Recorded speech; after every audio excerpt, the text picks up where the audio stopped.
Welcome students, कैसे हैं आप सभी लोग। आपका अपने चैनल क्विक स्मार्ट टिप्स में बहुत बहुत स्वागत है। जैसा कि हमारी सीटेट साइंस की रिवीजन सीरीज़ चल रही है और उसमें ये आज हमारी लास्ट वीडियो रहने वाली है, क्योंकि मैंने आपको मैराथन सेशन के लिए बता दिया है जो हमारे इस सैटरडे से शुरू हो रहे हैं।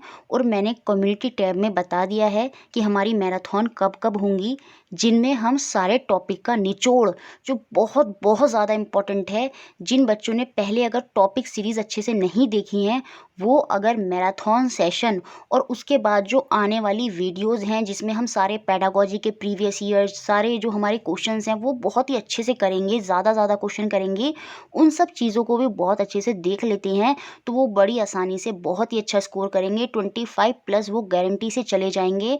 तो मैराथन सेशन आपके लिए बहुत ज़्यादा इंपॉर्टेंट रहने वाले हैं, जो कि इस सैटरडे को आने वाला है पहला मैराथन सेशन। तो आप उसके लिए रेडी रहिएगा। और उससे पहले ये लास्ट वीडियो देख लेते हैं जिसमें हम फिर से बहुत ज़्यादा इम्पॉर्टेंट 15 क्वेश्चन देखेंगे जो आपकी बहुत ज़्यादा हेल्प करेंगे सीटेट के एग्ज़ाम में। ये पहला क्वेश्चन जो है वो मैंने आपको प्रीवियस वीडियो में आपसे क्वेश्चन पूछा था और इसका आंसर बच्चे कंफ्यूज हो गए और काफ़ी बच्चों ने इसमें गड़बड़ कर दी है। तो जो इसका आंसर है वो ऑप्शन नंबर ए ही है, मुकुट क्राउन। समझ लीजिए, the branchy part of a tree above the stem. देखिए, जो तने के ऊपर वाला ब्रांची हिस्सा होता है ना, उसको हम क्राउन बोलते हैं, मुकुट बोलते हैं।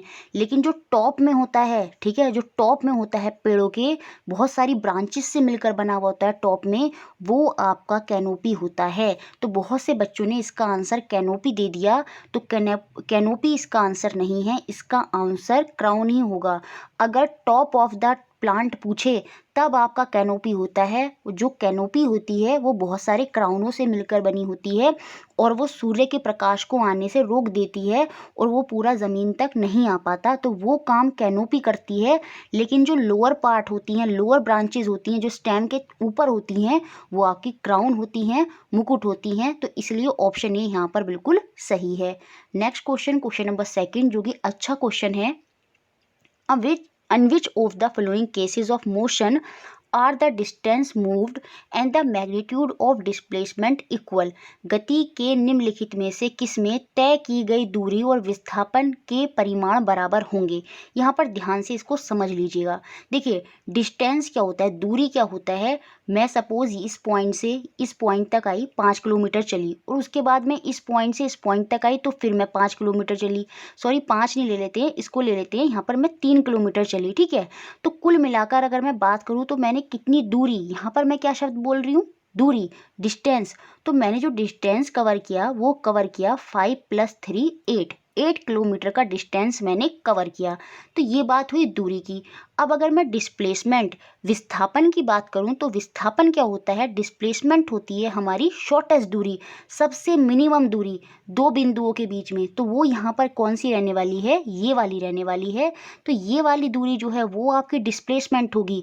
और ये कितनी होगी, मैथ में हमने पढ़ाई है, ये 3 होती है, ये 5 होती है, तो ये वाली कितनी होती है, 4 होती है। तो यहाँ पर जो डिस्प्लेसमेंट होगा वो 4 होगा। तो अंतर हो गया ना। तो शॉर्टेस्ट दूरी जो होती है वो तो डिस्प्लेसमेंट होती है, और जो टोटल दूरी होती है वो क्या होती है, वो आपकी नॉर्मल दूरी होती है, डिस्टेंस होता है। ठीक है, तो समझ में आ गया डिस्प्लेसमेंट और डिस्टेंस क्या है। और मैग्नीट्यूड, परिमाण क्या होता है, जब फिजिक्स में हम किसी भी चीज़ की वैल्यू बताते हैं, जैसे मैंने अपना वजन बता दिया 10 केजी या 50 केजी, तो वो क्या है, वो मेरा मैग्नीट्यूड है ना। वैल्यू बताना ही फिजिक्स में क्या होता है, परिमाण होता है, मैग्नीट्यूड होता है।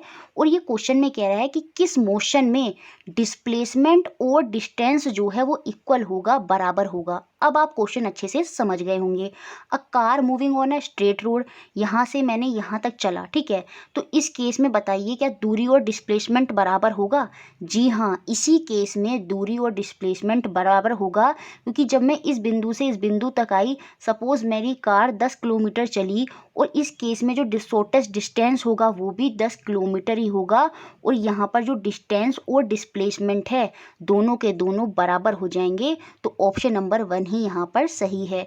देखिए, सर्कुलर पाथ में क्या होगा, मैं यहाँ से चलना शुरू की और मैं पूरा गोल घूम के इस पर वापस पॉइंट पर आ गई, तो डिस्टेंस तो यहाँ पर पूरा सरकमफेरेंस हो गया इसका 2πr जो होता है, ठीक है। लेकिन यहाँ पर जो डिस्प्लेसमेंट होगा ना, जो विस्थापन होगा, वो शून्य हो जाएगा, ज़ीरो हो जाएगा। आप ये भी याद रखिएगा। क्यों? क्योंकि यहाँ पर जिस पॉइंट से मैंने चलना शुरू किया, मैं उसी पॉइंट पे वापस आ गई। तो जो शॉर्टेस्ट दूरी है वो कितनी है, उसी पॉइंट पर वापस आ गई ना, तो वो तो ज़ीरो होगी। तो उस केस में डिस्प्लेसमेंट ज़ीरो हो जाएगा। सेम ऐसी पेंडुलन हो या अर्थ रिवॉल्व कर रही हो, तो यहाँ पर डिस्टेंस और डिस्प्लेसमेंट में अंतर होगा। लेकिन जब आप सीधी रोड पर जाएंगे तो डिस्टेंस और डिस्प्लेसमेंट, दूरी और विस्थापन जो है वो आपके समान होंगे। तो ऑप्शन नंबर 1 यहाँ पर सही है। Next question, question number 3, root cap is absent in, मूल गोप नहीं पाया जाता कहाँ पर? तो यहाँ पर आंसर होगा आपका ऑप्शन नंबर 2, हाइड्रोफाइट। जो जलीय पौधे होते हैं उनके अंदर रूट कैप नहीं होता। रूट कैप क्या होता है? जो पौधों की जड़ें होती हैं उनके नीचे कुछ इस तरह से कैप होता है जो उनकी मदद करता है। जो हार्ड पत्थर हैं या सॉइल्स हैं, जो कठोर मिट्टी है, उससे उस रूट को, जड़ को बचाता है। वो कौन? Root cap. लेकिन पानी में क्या होता है, ऑलरेडी जो सॉइल होती है वो बहुत सॉफ्ट होती है, तो वहाँ पर उनको मूल कैप, जो वो कैप होते हैं रूट कैप, उनकी कोई भी आवश्यकता नहीं होती। तो इसलिए जो हाइड्रोफाइट्स होते हैं उनमें रूट कैप अब्सेंट होता है। तो ऑप्शन नंबर 2 यहाँ पर सही हो जाएगा। नेक्स्ट क्वेश्चन देखते हैं, question number 4, if the pressure over a liquid increases it's boiling point, यदि किसी तरल या द्रव का दाब बढ़ाते हैं तो उसका क्वथनांक, उसका बॉइलिंग पॉइंट क्या होगा? तो सीधी सी बात है, जब आप प्रेशर बढ़ा रहे हैं, जैसे आप कुकर में ले लीजिए, तो प्रेशर जब आप बढ़ाएंगे तो सीधी सी बात है वेपर की वजह से वो कहाँ पर क्या हो जाएगा, जो उसका क्वथनांक है, बॉइलिंग पॉइंट है, वो भी बढ़ जाएगा। तो ऑप्शन नंबर 2 यहाँ पर बिल्कुल सही हो जाएगा। ये बात आप याद भी रखेंगे, अगर प्रेशर बढ़ेगा लिक्विड में तो गैस बनेगा वो, जिससे बॉइलिंग पॉइंट भी क्या हो जाएगा, वहाँ पर बढ़ जाएगा। तो ऑप्शन नंबर 2 यहाँ पर बिल्कुल सही है। नेक्स्ट क्वेश्चन, क्वेश्चन नंबर 5, जो कि अच्छा क्वेश्चन है और सीटेट का आया हुआ क्वेश्चन है। The step required for the conservation of kitchen garbage into manure are given below in a jumbled form. इनको हमें अरेंज करना है सही क्रम में। रसोई घर के कचरे से कैसे हम उसको खाद में परिवर्तित करेंगे, उसके कुछ चरण दिए हैं जिनको हमें कन्वर्ट करना है। तो हमें बताना है कौन सा सही है। अब यहाँ पर थोड़ा दिमाग सही से लगाएंगे ना, तो देखेंगे आप चारों ऑप्शन में बी है, तो यहाँ पर बी तो सबसे पहले आना है। गड्ढे की तली में रेत की परत बिछाकर ढक दीजिए। कहने का मतलब क्या है कि पहले हम एक गड्ढा करेंगे और उसके अंदर क्या करेंगे, बहुत सारा रेत डाल देंगे। तो उसकी जो गड्ढे की तली है, जो उसका सरफेस है, उसको हम किससे ढक देंगे, उसको हम सैंड, मिट्टी से, सॉरी रेत से हम उसको ढक देंगे। उसके बाद हम यहाँ पर क्या करेंगे, उसके बाद हम उसमें अपना क्या करेंगे, वो गार्बेज डालेंगे। उसके बाद हम उसमें क्या करेंगे, अपने कचरे को डालेंगे। तो पहले गड्ढा करा, गड्ढे में हमने रेत डाल दी और उसके बाद हम अपना जो कचरा है उसको डालेंगे। तो बी के बाद ए आएगा, जो हमारा फर्स्ट और थर्ड ऑप्शन में है। उसके बाद हम क्या करेंगे, उसमें वॉर्म्स डालेंगे, जो केचुए वगैरह होते हैं, जो उसको किस में बदलेंगे, खाद में बदलेंगे, फर्टिलाइज़र, मैन्योर में बदलेंगे। सॉरी, फर्टिलाइज़र अलग होता है, मैन्योर अलग होता है। फर्टिलाइज़र जो होता है वो तो केमिकली बनता है, जैसे जो सिंथेटिक होता है, नेचुरल नहीं होता। जो मैन्योर होता है वो गाय का गोबर, ये सब वो मैन्योर होता है। तो यहाँ पर जो अर्थवार्म है वो उस कचरे को, वो यहाँ पर एक मैन्योर की तरह करेगा, नेचुरल खाद वहाँ पर बनने के तैयार होगा। तो अब हम क्या करेंगे, उसमें जो हमने अपना जो गंदा कूड़ा उसके अंदर डाल दिया है, उसके बाद हम उसमें केचुए डाल देंगे, जो उस खाद को बनाने में मददगार होंगे, जो उसको प्रक्रिया को पूरा करेंगे। और उसके बाद लास्ट में हम क्या करेंगे, हम जो गड्ढे हैं उसको घास या टाट के बोरे से पोला बनाकर ढकेंगे। कवर द पिट लूजली, हल्का, ज़्यादा भारी करके नहीं ढकेंगे, ताकि जो हवा का है वो प्रेशर, जो हवा है उसमें आती जाती रहे। पिट लूजली विद ग्रास और अ गनी बैग, तो ग्रास या गनी बैग से हम उस पिट को लूजली कवर कर देंगे। तो यहाँ पर पहले तो क्या आएगा, हमारा बी आएगा, उसके बाद हमारा क्या आया, ए आया, और उसके बाद हमारा क्या आया, डी आया, और लास्ट में हमारा सी आया। तो ऑप्शन नंबर 3 यहाँ पर बिल्कुल सही है। नेक्स्ट क्वेश्चन, क्वेश्चन नंबर 6, जो कि अच्छा क्वेश्चन है और टॉपिक सीरीज में हमने ये करा भी है, और आगे मैराथन में भी मैं ये सब चीज़ें समझा दूंगी। When we add aluminium foil to freshly prepared sodium hydroxide solution, a gas is produced. Which of the following correctly state the property of this gas? जब हम सोडियम हाइड्रोक्साइड जो कि हमारा क्षारक है, जो कि एक बेस है, उसको ताज़ा बने जलीय विलयन में, उसका ताज़ा बना जो जलीय विलयन है, जो सॉल्यूशन है किसका, सोडियम हाइड्रोक्साइड का, क्षारक का, बेस का, उसके अंदर हम एल्युमिनियम की पन्नी को डालते हैं तो कोई गैस उत्पन्न होती है। तो हमें बताना है कि कौन सा कथन है जो इस गैस के गुणों के लिए सही वर्णन करता है, सही प्रॉपर्टी यहाँ पर बताता है। तो मैं सीधा यहाँ पर आंसर बताऊंगी आपको। ऑप्शन नंबर 4 यहाँ पर सही होगा।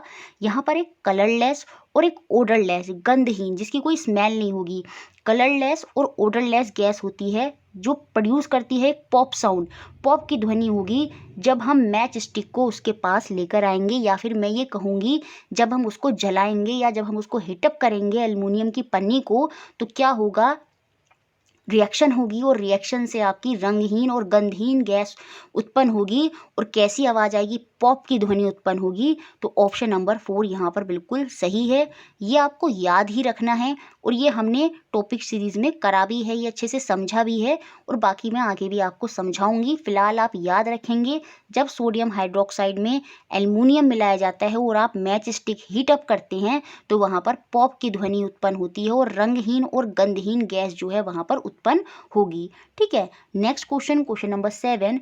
If you carefully dig a grass plant, जब आप घास के पौधे को उखाड़ते हैं, ठीक है, उसको ध्यान से उखाड़ेंगे तो you will observe it root, तो उसकी आप जब जड़ों को देखेंगे और उसकी पत्तियों को देखेंगे तो आपको क्या क्या पता चलेगा, ये हमें बताना है। तो देखिए, ये मैंने बहुत बार बता दिया है, फिर से समझ लीजिए। 2 तरह की रूट होती हैं, टैप रूट और फाइब्रस रूट।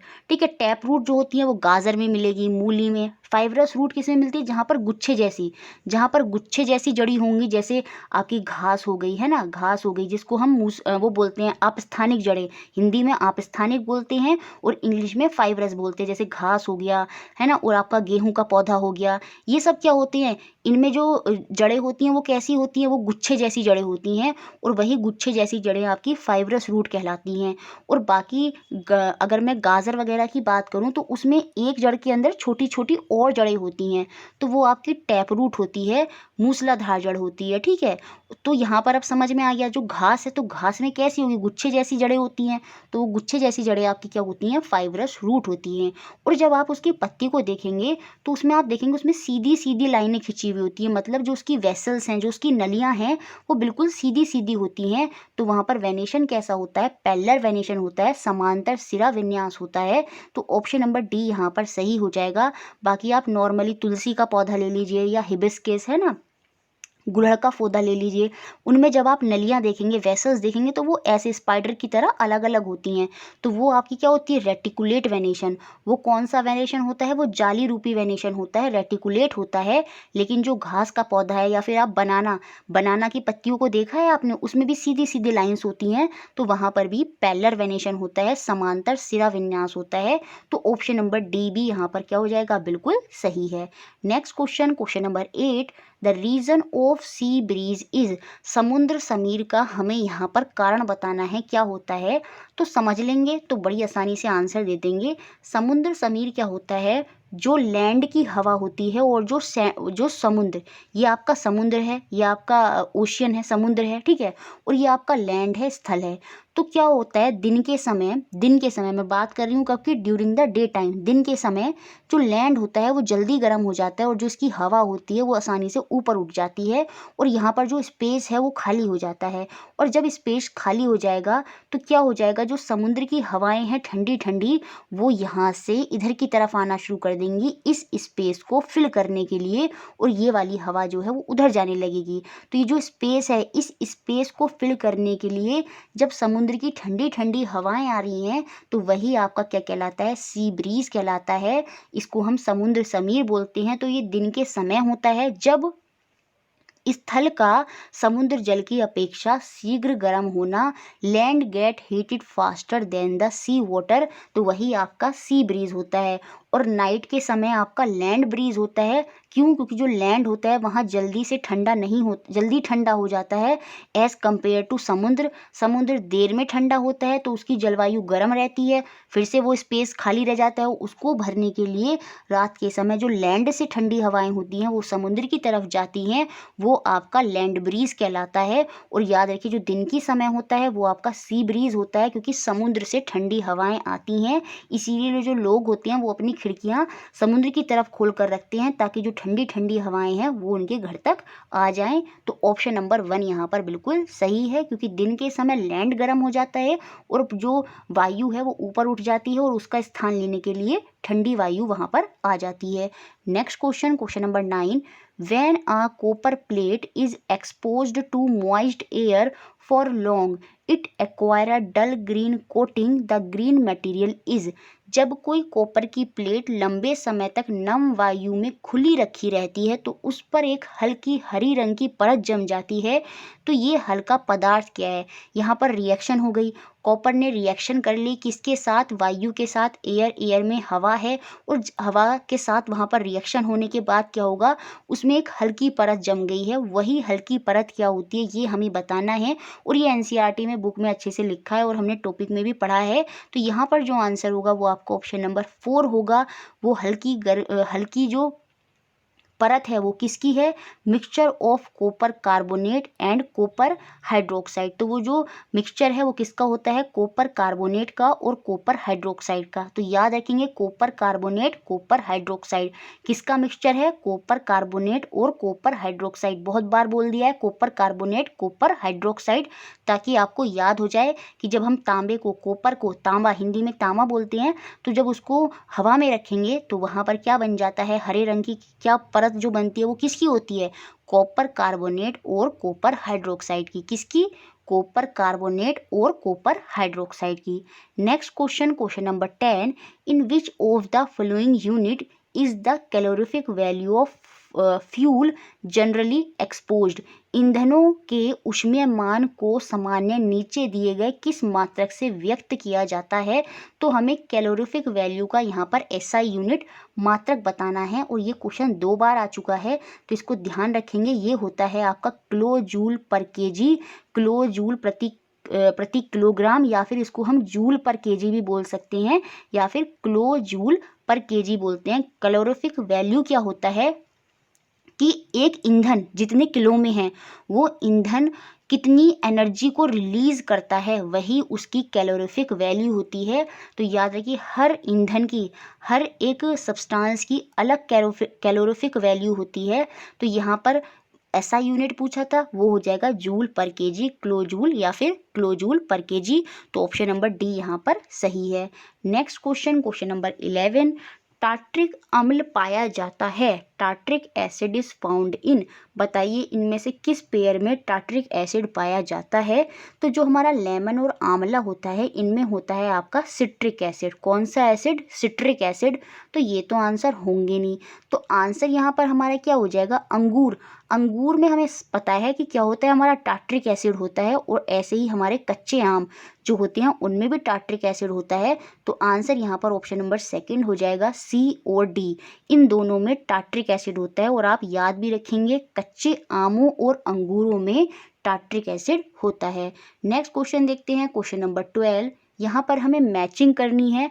कुछ साइंटिस्ट हैं और उनकी जो डिस्कवरीज हैं, जो उन्होंने खोजें की हैं, उनको लेकर हमें मैच करना है, और ये हमने सब पढ़ रखी हैं, ठीक है। अलेक्जेंडर फ्लेमिंग, आप इंडिविजुअली भी याद रखेंगे, स्नैपशॉट खींच लीजिएगा आंसर का, और इन चारों साइंटिस्टों ने क्या क्या खोज की है उनको याद कर लीजिएगा, क्योंकि हो सकता है खाली एक पर्टिकुलर की पूछ लें, क्योंकि सीटेट में यही तो होता है, प्रीवियस ईयर से ही क्या करते हैं, घुमा के थोड़ा क्वेश्चन चेंज करके पूछ लेते हैं, ठीक है। तो अलेक्जेंडर फ्लेमिंग जो हैं वो बताइए किससे संबंधित हैं? तो वो आपके पेनिसिलिन से संबंधित हैं, पेनिसिलिन। तो ए का तो क्या हो जाएगा 4, पेनिसिलिन। उसके बाद एडवर्ड जेनर, ये तो बहुत बार हमने पढ़ा है। एडवर्ड जेनर किससे संबंधित है? चेचक के टीके से।